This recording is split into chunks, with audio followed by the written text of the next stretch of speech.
irmãos, para abrir as vossas Bíblias no Evangelho de Mateus, capítulo 27. Evangelho de Mateus, capítulo 27, versículo 32. Que diz assim a palavra do Senhor. Mateus, capítulo 27, versículo 32 a seguir. Que diz assim: E quando saíam, encontraram um homem sirineu, chamado Simão, a quem constrangeram a levar a sua cruz. E chegando a um lugar chamado Gólgota, que significa lugar da caveira, deram-lhe a beber vinho misturado com fel, mas ele, provando-o, não quis beber. E havendo-o crucificado, repartiram as suas vestes, e lançando sorte para que se cumprisse o que foi dito pelo profeta, repartiram entre si as minhas vestes, e sobre a minha túnica lançaram sorte. E assentados o guardavam ali, e por cima de sua cabeça puseram escrita a sua acusação: Este é Jesus, o Rei dos Judeus. E foram crucificados com ele 2 salteadores, um à direita e outro à esquerda. E os que passavam blasfemavam dele, maneando a cabeça. Meus queridos irmãos, nós colocaremos um tema nessa mensagem. Já ouvimos a palavra de Deus muito forte sobre a Páscoa através do evangelista Odair, lá da cidade de Iroquém. E hoje, Páscoa, nós precisamos falar um pouquinho mais do que aconteceu naquele dia. Meus amados irmãos, Jesus no caminho do Calvário. Há vários pontos importantes de destaque quando nós falamos de Jesus estando a caminho do Calvário. E falando aqui, Jesus, ele saindo da Santa Ceia, foi a um lugar chamado Jardim do Getsemane, lugar de costume aonde ele gostava de orar. Mas naquela noite foi diferente. Naquela noite ele convidou os discípulos para orar, e os discípulos, em vez de orar, cochilavam. Naquela noite, naquele culto de ceia, ele foi traído por um homem de confiança, foi traído por um homem que estava ali, juntamente com ele, na comunhão. A própria Bíblia diz que Jesus falou: essa noite um de vós há de me trair. E nós vemos os discípulos perguntando: sou eu, Senhor? Sou eu. E Jesus fala: aquele que comigo toma a mão no prato há de me trair. Era alguém dali, era alguém que compartilhava o pão, era alguém que compartilhava ali no culto, era alguém que estava do lado de Jesus. Mas Jesus despertou na consciência de todos os discípulos: será que sou eu? Será que sou eu?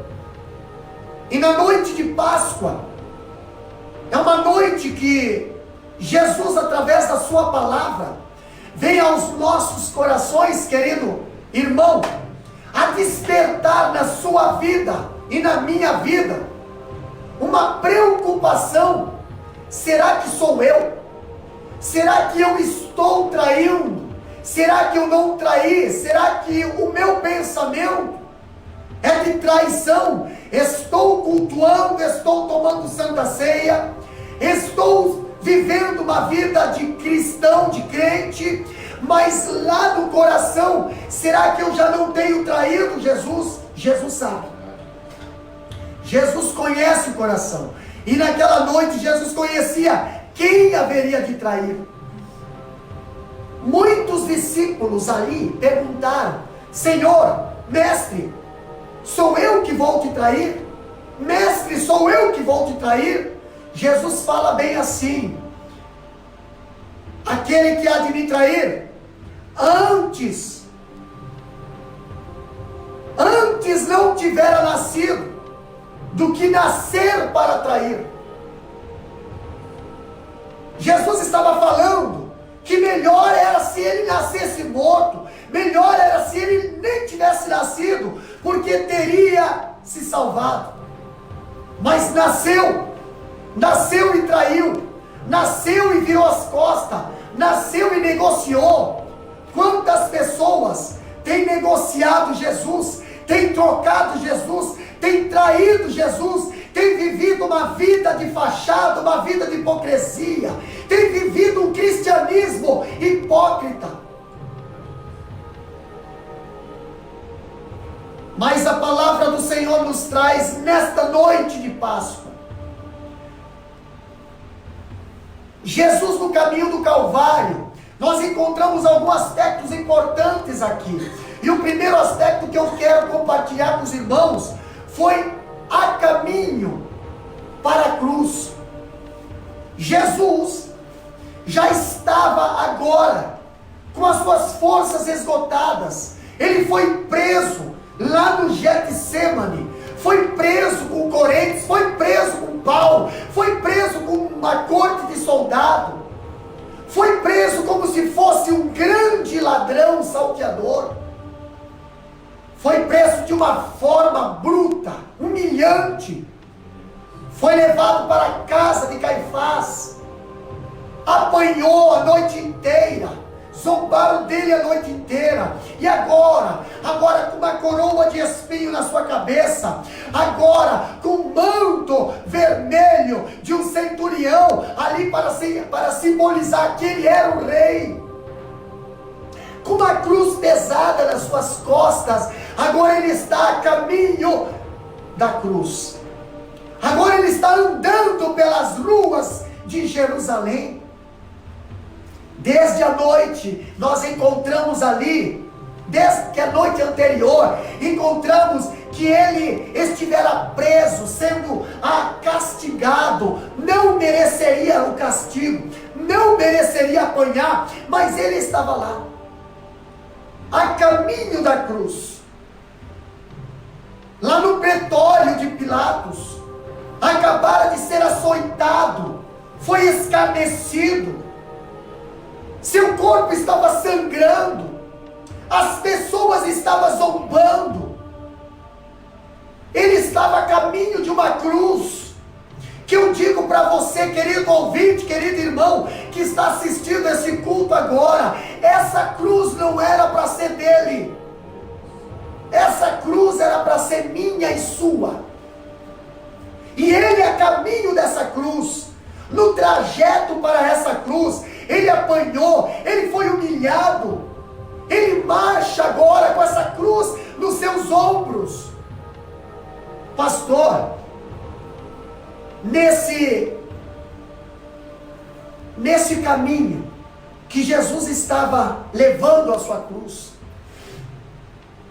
Jesus agora, ele não aguenta carregar aquela cruz.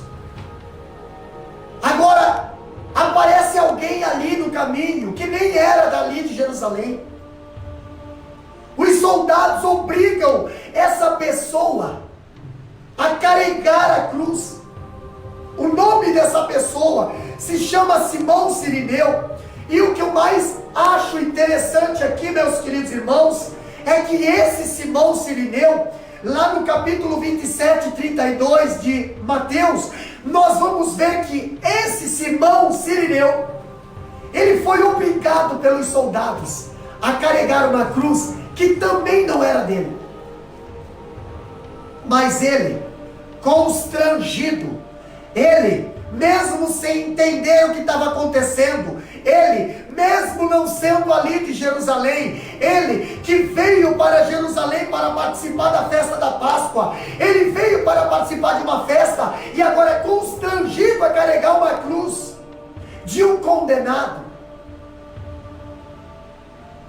Ele carrega aquela cruz, ele ajuda Jesus a carregar aquela cruz. Mas eu vejo algo interessante, que no caminho da cruz, meus queridos irmãos, nós vemos um outro Simão, chamado Pedro, que orgulhosamente disse que iria com Jesus até a prisão, iria até a morte. Agora, esse Simão Pedro não está ali para ajudar Jesus, não está ali para defender Jesus, não está ali para ser uma testemunha de Jesus, não. Grande diferença nós encontramos no caminho que Jesus está, a cruz, pastor. Aqui nós vemos que a sua vida, a vida desse Simão Cirineu, ela foi transformada. Seus filhos se tornaram ali convertidos. A sua esposa, ali nós vemos seus filhos, Alexandre, Rufo, se converteram ao Evangelho, e a sua esposa se tornou como mãe para o apóstolo Paulo. Lá em Romanos capítulo 16, versículo 13, nós vamos ver o fruto de alguém que se colocou à disposição ali da obra, ali do trabalho, ali do sacrifício. Não era dele, mas o sacrifício era de Cristo. Hoje Jesus precisa de mim e de você para levar a palavra, para levar, e muitas das vezes nós garganteamos o que fazemos, mas na hora H nós fazemos que nem Pedro, nós fugimos que nem covarde, nós se tocamos dentro da casa, nós ficamos ali com medo, muitas das vezes, do sistema, e Jesus pede alguém para me ajudar, alguém para fazer a obra, alguém para semear a semente, alguém para levar a palavra. Não, o Pedro está acovardado, e quando não tem Pedro, Deus chama o Cirineu. Quando não há Pedro, Deus levanta Cirineu, Deus leva Cirineu ao constrangimento, mas o Cirineu lá na frente, ele vai entender que aquilo que ele fez foi para o Mestre, aquilo que ele fez foi para a salvação da humanidade, aquilo que ele fez foi para que um dia nós podemos levar essa palavra e dizer: o Mestre ainda precisa de mim e de você para levar a palavra de salvação. Segundo ponto que nós vemos aqui foi a crucificação. Jesus, ele foi crucificado. A crucificação, ela era uma forma cruel e degradante de punição. E parece que os romanos ali, eles tomaram por empréstimo dos fenícios ali esse costume, e só era usado a morte de cruz. Presta bem atenção, compartilhe essa live, tem pessoas que precisam ouvir esta palavra. A morte de cruz, ela era usada apenas para escravos, para estrangeiros, para criminosos da pior espécie que existia naquela época. Agora eu vejo que a crucificação aqui era a tortura mais horrível e cruel que existia naquela época. Vemos aqui que a morte de Cristo, o mais horrendo crime aconteceu ali. Um inocente morreu em cruz. Quando nós encontramos a palavra dizendo, nós vemos que os judeus e os gentios e os religiosos e políticos ali, eles se uniram para quê, pastor? Para condenar Jesus à morte. para levar Jesus à morte. Eles se uniram, pastor. Hoje, muitas das vezes, nós vemos um ecumenismo, nós vemos uma união, muitas das vezes, da política com a religião, da religião com os sacerdotes, para quê, pastor? Não para levar a verdade, mas para muitas das vezes distorcer a verdade, muitas das vezes para levar a palavra à negociação. A palavra de Deus, ela não pode ser negociada, ela doe a quem doer, ela precisa ser pregada com verdade, com autoridade e sem medo, porque ela é a palavra de Deus. Mas ali nós vemos que quando Jesus veio, Jesus não veio para apresentar um reino terreno, Jesus veio para apresentar um reino celestial. E os fariseus, os saduceus ali, os próprios sacerdotes, eles se sentiram constrangidos. Eles, doutores da lei, agora se levantou um outro mestre, pregando e vivendo o que prega. Quantas vezes nós encontramos pessoas que pregam, mas não vivem o que prega, fala a palavra, mas não tem bom testemunho. Aí Jesus levanta e começa a pregar, e começa a viver, e ainda começa a falar: aprenda de mim, que sou manso, que sou humilde. Os fariseus daquela época, os doutores da lei daquela época, não eram humildes. Eles gostavam de bajulação, gostavam de se aparecer, gostavam de ostentar. A Bíblia diz que eles alongavam as suas franjas ali para dizer que eram as pessoas. Mas quantas vezes eles erravam na interpretação da palavra da lei? Jesus não, Jesus veio para fazer a palavra ser cumprida na íntegra. Jesus, quando apareceu, a Bíblia diz através do profeta João Batista, a Bíblia fala que ele colocará o machado na raiz, ele vai vir para endireitar os caminhos, ele vai vir para pregar o arrependimento. Pastor, será que não trouxe constrangimento para aquele povo? Quantas pessoas hoje falam assim: ah, pastor, mas essa palavra é muito dura, essa palavra você tem que ser um pouquinho mais soft, mais light, temos que pregar o evangelho que o mundo goste. Irmão, o mundo não pode gostar, o mundo precisa de arrependimento. Arrependimento é mudança de vida, arrependimento é mudança de comportamento, arrependimento é rejeição, é renúncia. Quem é que gosta de renunciar? Desde quando renúncia te traz conforto? Para você sair para fazer a obra do Senhor, você tem que deixar pai, deixar mãe, você tem que deixar todos, você tem que fazer tudo por amor a Cristo. Para você alcançar o céu, você precisa abandonar tudo para seguir a Cristo. É renúncia, vai doer, você vai sofrer. Você tem que, pastor, para você abandonar tudo e colocar Deus em primeiro lugar, você precisa renunciar. Ah, pastor, você acha que não doeu? Jesus renunciou ao céu, Jesus abriu mão da sua glória, ele tinha conforto, ele tinha tudo lá no céu, ele tinha a presença de Deus, ele tinha ali a glória, ele tinha os anjos, ele tinha tudo. Mas o que ele fez? Ele abriu mão para vir aqui nessa terra, nascer aqui nessa terra, crescer aqui nessa terra, para sofrer aqui nessa terra, para depois chegar lá com 33 anos, ele dizer bem assim: precisa alguém morrer para salvar essa humanidade? Eu me coloco à disposição, não importa o que eu vou sofrer, vou me bater, vou me cuspir, eu me coloco à disposição, eu estou disposto a renunciar tudo para salvar essa humanidade, para salvar você, para salvar a tua família, para salvar teu casamento, para salvar tua saúde. Sim, Jesus renunciou. Outro ponto interessante que nós vemos, além da crucificação, foi o local da crucificação. Pastor, o local da crucificação, sim, Gólgota, local onde Jesus foi crucificado, era também conhecido como lugar de caveira.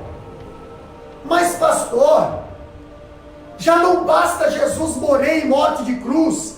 Agora vão colocar a cruz, o corpo dele, lá no lugar de caveira. Sim, meus amados irmãos, naquele tempo, olha só, presta bem atenção, naquele tempo, os criminosos condenados à morte de cruz, eles não tinham o direito de um sepultamento digno. Não. As pessoas que eram bem, as pessoas que eram de bem, eles tinham direito de ter uma sepultura, tinham direito de ter lá a sua caverninha com a pedrinha na frente, mas criminoso não. Criminoso não teve direito. Jesus agora foi levado ao Gólgota. Jesus agora chega lá no Gólgota, carregando a sua própria cruz. Agora deitaram o madeiro no chão, esticaram um braço para cá, outro braço para lá, esticaram suas pernas. Aquela cruz não era dele, aquela cruz era de Barabás, mas ele estava na cruz de Barabás. Lá vai, coloca um cravo, e crava o cravo na mão, outro cravo na outra mão, um cravo nos pés. Pastor, levantam aquela cruz, colocam lá no Gólgota, um local cheio de caveira.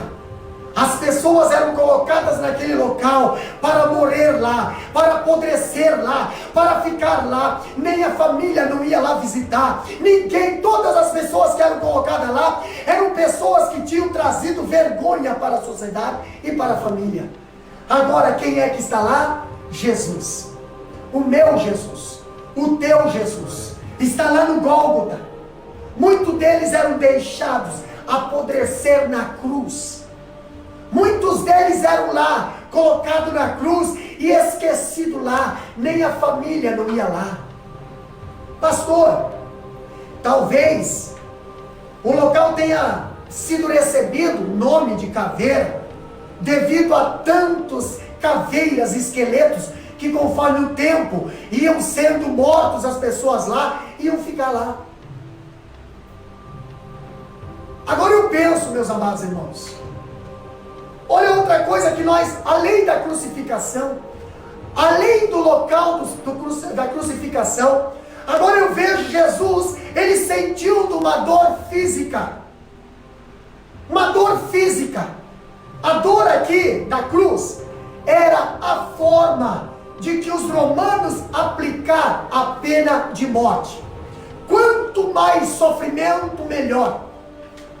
Para os romanos, ver um judeu sofrer era motivo de alegria, era motivo de piada, era motivo de descontamento, era motivo para os romanos. Ver um cristão sofrer era motivo de descontração. Nós vemos lá em Roma, foi construído um coliseu, e na cidade de Roma, os cristãos primitivos eram acendidos como tochas na cidade. Muitos cristãos foram levados para a arena, muitas famílias inteiras foram mortas, mas mortas à base de risada. Por quê, pastor? Porque era motivo de piada. Um cristão ali sofrendo, gritando, morrendo. Agora pensa como é que não foi o meu e o teu Jesus naqueles dias, quando ele estava lá sendo crucificado, caminhando pelaquela rua. Pastor, a pessoa morreria ali, ela morria asfixiada, com dores ali, crueldíssima ali. Essas pessoas morriam ali, agonizando de dor. A dor era insuportável. Lembrando que Jesus, ele apanhou a noite inteira. Jesus foi escarnecido a noite inteira, de quinta para sexta. Depois que Jesus foi pego lá no jardim de Getsêmani, Jesus foi levado para a casa de Caifás. Aí foi tentado, arrancadas de Jesus, palavras para tentar provar que ele estava dizendo que ele era Messias. Não conseguiram, contrataram testemunhas ali falsas para que aquele julgamento acontecesse antes do amanhecer. 9 horas da manhã, Jesus já está na cruz. Pastor, Jesus sofreu uma dor física. Eu quero que você analise um pouquinho.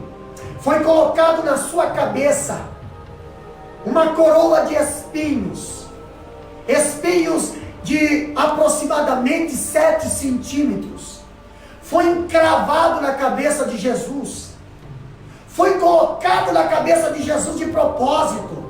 Ah, você é o rei do judeu, você se diz rei do judeu, o rei precisa de uma coroa. Olha a honra que eles estavam dando para esse rei. Eles tiveram coragem de furar os seus dedos, sentir dores para fazer a coroa, para colocar na cabeça de Jesus. Quantas pessoas, muitas das vezes hoje, não se importam se vai causar alguma coisa, algum problema consigo, mas o que eles querem é machucar alguém, o que eles querem é prejudicar alguém, o que eles querem é ferir alguém. Eles não estão nem preocupados se vai machucar a mão com os espinhos, se vai machucar ali, não querem saber. A intenção deles é colocar coroa de espinho na cabeça de alguém. Bateram em Jesus, bateram em Jesus, colocaram uma cruz, um madeiro, segundo os estudiosos, um madeiro de aproximadamente 70 quilos. Pastor, mas o que é 70 quilos? Para uma pessoa forte consegue carregar 70 quilos longe. Mas agora, meu filho, apanha você a noite inteira, sangra você a noite inteira, e de manhã ainda coloca você a caminhar alguns quilômetros, ali subida ao Monte Gólgota, para você carregar sua própria cruz. Jesus sofreu fisicamente, pastor, Jesus sofreu também aqui, moralmente, espiritual, ali, Jesus, ele sentiu a dor espiritual, a dor moral e espiritual da crucificação. Olha só, meus amados irmãos, Jesus, ele foi escarnecido como profeta. Jesus, ele foi escarnecido como profeta. Marcos capítulo 15, versículo 29, nós vemos ali a palavra de Deus dizendo: e os que passavam blasfemavam dele, manietando a cabeça e dizendo: ah, tu derribas o templo e em 3 dias o edificarás? O que eles estavam falando? Eles estavam ali blasfemando, eles estavam ali fazendo, tirando casca de Jesus, tirando ali piada com o sacerdócio de Jesus, com o ministério profético de Jesus. Eu vejo também aqui o escritor dizer que eles zombavam de Jesus como Salvador. Ali a Bíblia diz: salvou os outros e a si mesmo não pode se salvar. Falavam de Jesus, zombavam dele como rei, dizendo: ei, rei de Israel, desça da cruz e nós vamos crer em você. Desça, se você descer da cruz sozinho aí, nós vamos acreditar em você. Quantas pessoas hoje estão zombando da palavra, estão zombando de Deus, estão zombando de Jesus, zombando de ministério, zombando de profetas, pastor. Ali ainda diz que eles zombavam de Jesus como crente. O que eles diziam? Confiou em Deus? Cadê o teu Deus para te livrar da cruz? Cadê o teu Deus para te livrar? Quantas pessoas hoje estão dizendo assim: ei, crente, cadê o teu Deus? Cadê o teu Deus? Lá para Jó também falavam: Jó, ei Jó, por que você está servindo esse Deus aí? Cadê o teu Deus uma hora dessa, Jó? Zombaram dele como filho de Deus. Ali a Bíblia diz, porque disse: sou filho de Deus. Cadê o teu pai? Cadê Deus? Zombaram tanto que na sua cruz colocar uma placa dizendo bem assim: Jesus Nazareno, Rei dos Judeus. Esse é Jesus Nazareno. Aonde era o lugar do rei? O lugar do rei era em trono. Mas esse rei eles não aceitaram. Esse rei que estava ali eles desprezaram. Esse rei eles reconheceram com deboche. Esses reis eles reconheceram com blasfema. Esse rei ali eles deram uma coroa. Colocaram uma coroa, mas não uma coroa de ouro, uma coroa de espinho. Colocaram um manto real, mas não um manto de rei. Colocaram um manto porque um centurião colocou um manto ali de deboche. Pastor, deram um cetro para ele, não um cetro de ouro como ele mereceria, deram uma cana para ele, e quando ele pediu água, ainda em vez de dar água, deram um vinagre para ele beber. Ele não bebeu, mas ele provou. Pastor, Satanás, de tão sujo que ele é, capítulo 10, versículo 10 de João diz que ele veio roubar, matar e destruir. Nós vemos Satanás aqui no capítulo 27 de Mateus, capítulo 27, versículo 39 e 40, nós vemos Satanás agora tentando a última cartada. Satanás tentando a última vez ali. Eu vejo Satanás, ele sempre tentou desviar Jesus da cruz, não conseguiu. Agora, pastor, agora ele dá a última cartada. Pastor, o povo gritou para Jesus: salva a si mesmo. Os principais sacerdotes gritaram: salva a ti mesmo. Ali nós vemos em Marcos capítulo 15, versículo 32, ali eles falavam: desça da cruz, ó Cristo, ó Rei de Israel, para que vejamos e creiamos em ti. Começaram a zombar, começaram a fazer pouco caso do ministério, começaram a fazer pouco caso ali da realeza de Cristo. Pastor, se Jesus salvasse a si mesmo, nós não teríamos salvação hoje. Se Jesus não morresse na cruz, nós não teríamos direito de salvação hoje. Jesus sabia que ele precisava passar pela morte para que nós hoje tivesse o direito de salvação.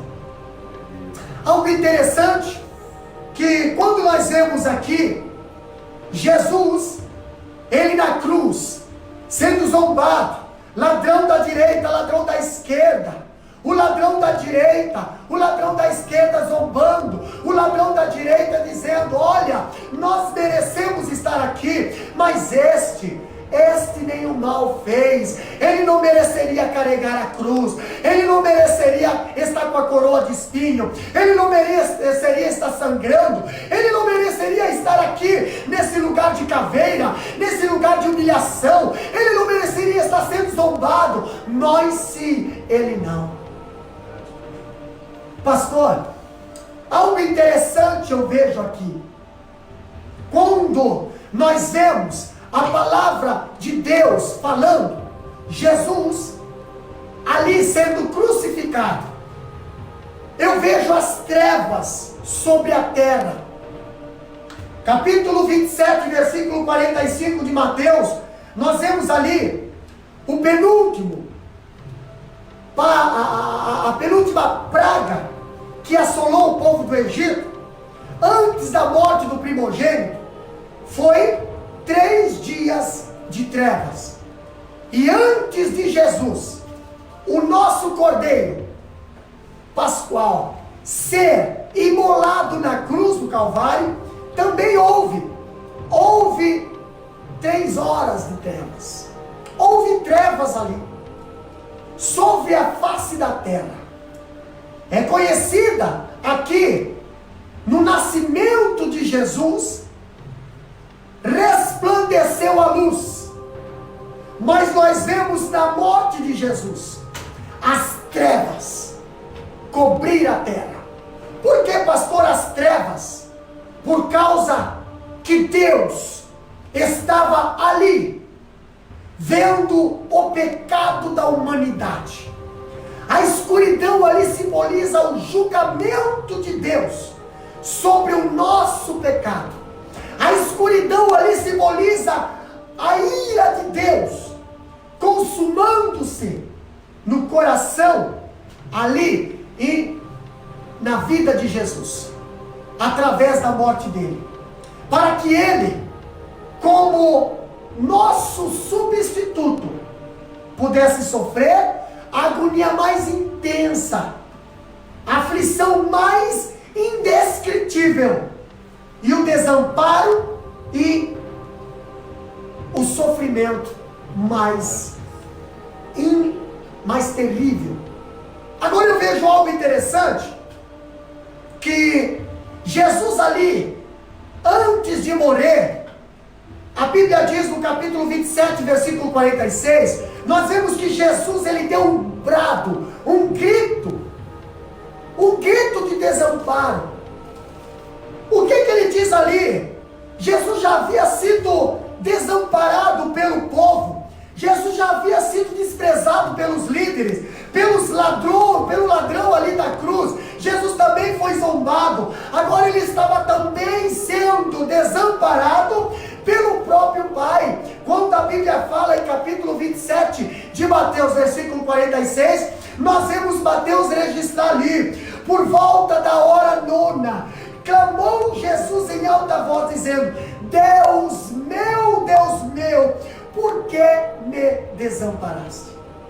Nesse momento, o universo inteiro se contorceu de dor. Ali nós vemos o sol se esconder o seu rosto. Houve trevas sobre a face da terra, ali ao meio-dia. Pastor, sede, desamparo, agonia, símbolos do próprio inferno. Quando eu vejo que foi na cruz do Calvário que Cristo desceu até as profundezas da escuridão para tomar a chave do inferno e da morte, nós vemos também que foi na cruz que ele se fez pecado e maldição por nós. Pastor, foi na cruz que ele solveu o cálice amargo, o cálice que era para eu e você beber, ele bebeu por nós. Foi na cruz, pastor, que ele venceu Satanás, pisando a cabeça da serpente. Pastor, aqui nós vemos que o que ele temeu lá no Getsemane, o que ele pediu no Getsemane: Pai, se possível, passa de mim esse cálice. Agora ele experimenta na cruz do Calvário o sofrimento. Outra coisa que nós encontramos também foi a morte. Jesus foi crucificado na terceira hora do dia, ou seja, às 9 horas da manhã, segundo Marcos capítulo 15, versículo 25, da hora sexta à hora 9, ou seja, do meio-dia até as 3 horas da tarde, houve trevas sobre a terra. Capítulo 27 de Mateus, versículo 45. Nessas 6 horas em que Jesus ficou na cruz, ele proferiu 7 palavras. 7. Primeiras 3 delas foram em relação às pessoas. Primeiro, palavra de perdão. Quando Lucas capítulo 23, versículo 34, ele fala bem assim: Pai, perdoa-lhes, porque eles não sabem o que fazem. Segunda palavra que ele fala na cruz foi a palavra de salvação. Ele diz: hoje estarás comigo no paraíso. Quando o ladrão da direita pede para Jesus: Senhor, lembra-te de mim quando entrares no paraíso. Jesus olha para ele e fala bem assim: hoje mesmo estarás comigo no paraíso. A terceira palavra que Jesus fala na cruz, nós vemos ali agora Jesus falando aqui uma palavra em relação a Deus. Ali nós vemos terceira palavra. Primeiro foi a palavra de afeição. Ele fala para quem? Ele fala para a mãe dele: mulher, eis aí o teu filho. Está falando para Maria concernente ao João. E ele fala para João João: João,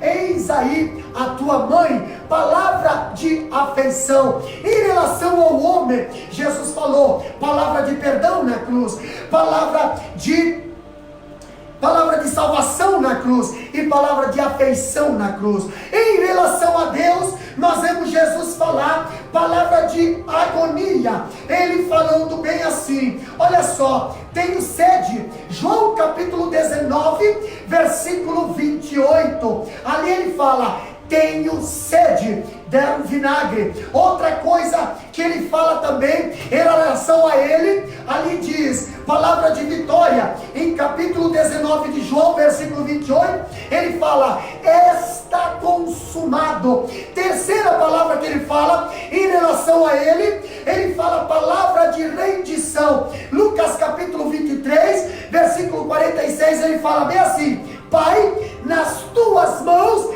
entrego o meu espírito. E agora eu vejo também ele falar uma palavra em relação a Deus. Ele diz bem assim: Deus meu, por que me desamparaste? 7 palavras. 3 em relação a pessoas, 3 em relação a si mesmo e uma em relação a Deus. O brado de triunfo, para nós encerrarmos, capítulo 27, versículo 50, a Bíblia diz bem assim: Jesus, ele não morreu como uma vítima vencida contra a sua vontade. A Bíblia diz que Jesus, ele entregou o seu Espírito. Ele disse para Deus: Deus, está consumado. Deus, o que tu me encarregou, a minha missão está feita. Eu era para estar na terra, eu era para viver na terra, eu era para sofrer na terra, eu era para morrer pelas pessoas da terra. Eu morri, eu consegui chegar até aqui sem pecar. Deus, está consumado.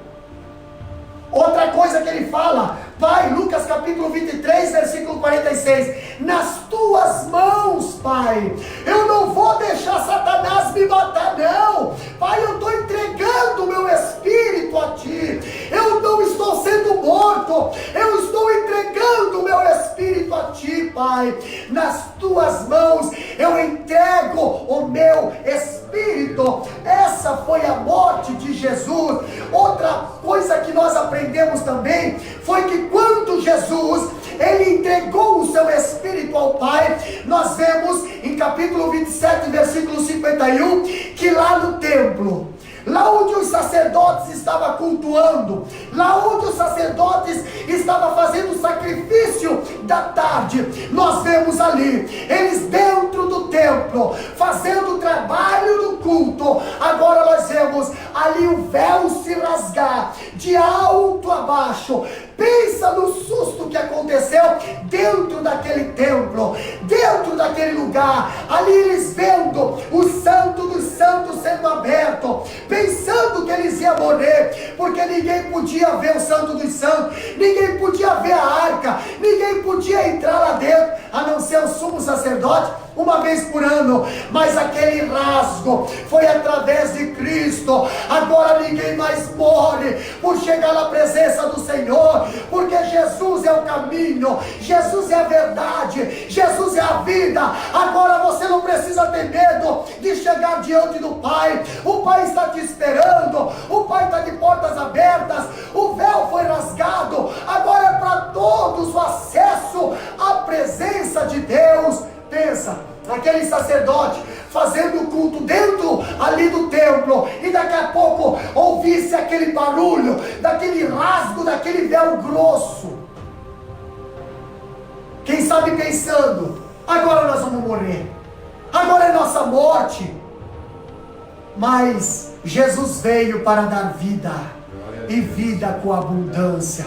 Pastor, os mortos, na morte de Cristo, quando Jesus morreu, a terra tremeu, as sepulturas foram abertas. A capítulo 27, versículos 52 a 53, nós nós vemos ali que sepulturas foram abertas, santos foram ressuscitados, entraram na cidade, foram vistas por muitos, pastor. Quando Jesus morre, Jesus morreu para dar vida, e vida com abundância. Eu não sei o que morreu na tua vida, eu não sei se a tua vida espiritual morreu, se o teu casamento morreu, se a tua comunhão morreu. Eu quero dizer que Ele já morreu na cruz do Calvário, Ele ressuscitou para trazer vida para essa tua situação. Para nós encerrar, nós vemos o centurião, capítulo 27, 52 a 53, ali diante da cruz, no meio daquela escuridão, daquele tremor, no meio daquela montoeira de aglomero, nós vemos o centurião que conduziu Jesus para a casa de Caifás. Nós vemos o centurião, quem sabe que amarrou Jesus com as correntes. Nós vemos o centurião, quem sabe que fez a plaquinha ali de zombaria. Nós vemos o centurião que organizou o cortejo de Jesus ali nas ruas de Jerusalém. Nós vemos o centurião organizar ali, dar a sentença, dizer: Carrasco, prega essa mão, Carrasco, prega aquela mão, Carrasco, prega os pés, levante essa cruz. Nós vemos o centurião agora, ouvindo a zombaria do povo, ouvindo a zombaria do ladrão, ouvindo o povo chorando também. Agora eu vejo o centurião olhar para ele, quem sabe dizer, capítulo 27, 52 e 53, o centurião olha para Jesus e diz bem assim: verdadeiramente ele era o Filho de Deus. Não acreditava, zombava, mas Deus provou, Jesus provou que ele era Filho de Deus. Ei, quem sabe você não acredita no Filho de Deus ainda? Jesus vai provar para você. Quem sabe vai haver um tremor na tua vida, vai haver aí um apagão na tua vida, e você vai ver, vai botar a mão na consciência, o Espírito Santo vai fazer você reconhecer que ele é o Filho de Deus. Somente ele pode salvar, somente ele pode reverter a situação. Você vai confessar com a tua própria boca que ele é o Filho de Deus. Quando nós vemos a palavra de Deus, o reconhecimento do centurião, nós vemos aqui, para nós encerrar, irmão Cid já estará adorando, o testemunho das mulheres.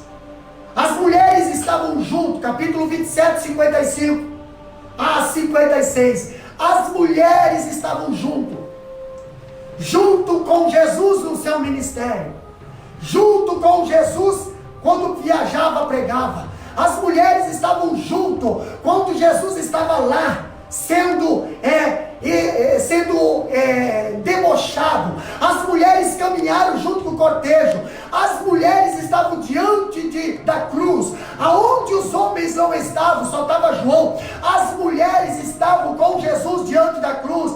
As mulheres acompanharam Jesus quando ele foi levado para a sepultura através de José de Arimateia, na qual eu estarei trazendo no próximo culto um estudo do sepultamento de Jesus. As mulheres estavam junto.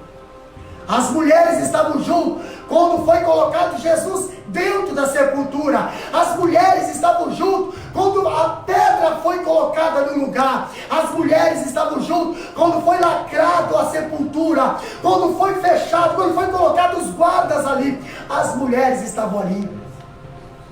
No terceiro dia, as mulheres estavam lá. E foi para as mulheres que o anjo falou: o que buscais aqui?